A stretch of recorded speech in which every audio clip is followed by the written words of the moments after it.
আসসালামু আলাইকুম everyone, welcome back to my channel. আজকের আয়োজনে আপনাদের জন্য থাকছে মজাদার কাঁচা কলার কাবাবের রেসিপি। তো আমি আসলে কাবাবটা যেভাবে তৈরি করি সেটাই আপনাদের সাথে শেয়ার করেছি। যদি রেসিপিটি ভালো লাগে তাহলে এভাবে বাসায় ট্রাই করতে পারেন, আর যদি ট্রাই করেন তাহলে অবশ্যই আমাকে কমেন্ট করে জানাবেন যে কেমন হয়েছে।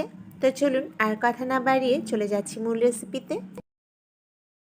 এখানে নিয়ে নিয়েছি দুটো কাঁচা কলা এবং একটি আলু। তো এই কাঁচা কলা আর আলু আমি একসাথে সিদ্ধ করে নিব।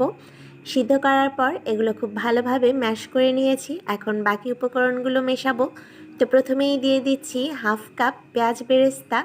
যে কোনো কাবাবে পেঁয়াজটা বেরেস্তা করে দিলে কিন্তু টেস্টটা খুব ভালো আসে।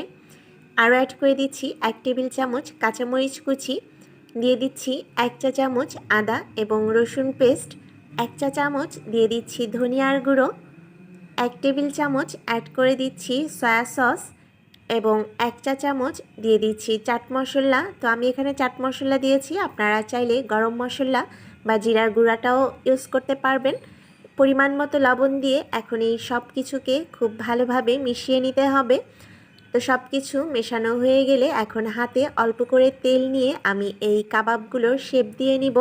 তো আমি আজকে এখানে গোল গোল করে কাবাবগুলো তৈরি করেছি। আপনারা আপনাদের পছন্দ মতো লম্বা চারকোনা যে কোনোভাবে এটার শেপ দিতে পারেন।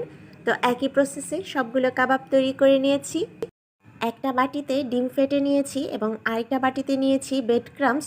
এখন প্রথমে একটা করে কাবাব আমি ডিমের মধ্যে ডুবিয়ে নিব।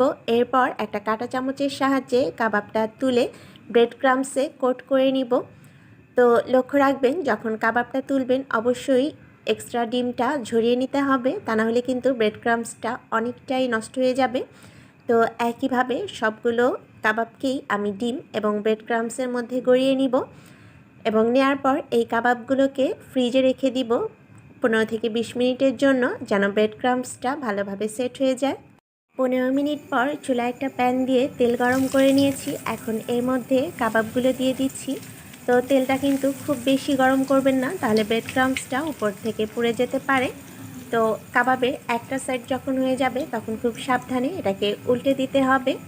তো এভাবে দেখা যাবে যে 4-5 মিনিট একটু চুলার আঁচটা কমিয়ে কাবাবটা ফ্রাই করলেই কিন্তু এর উপরটা বেশ অনেকটাই মুচমুচে হবে, খেতে কাবাবটা অনেক বেশি ভালো লাগবে।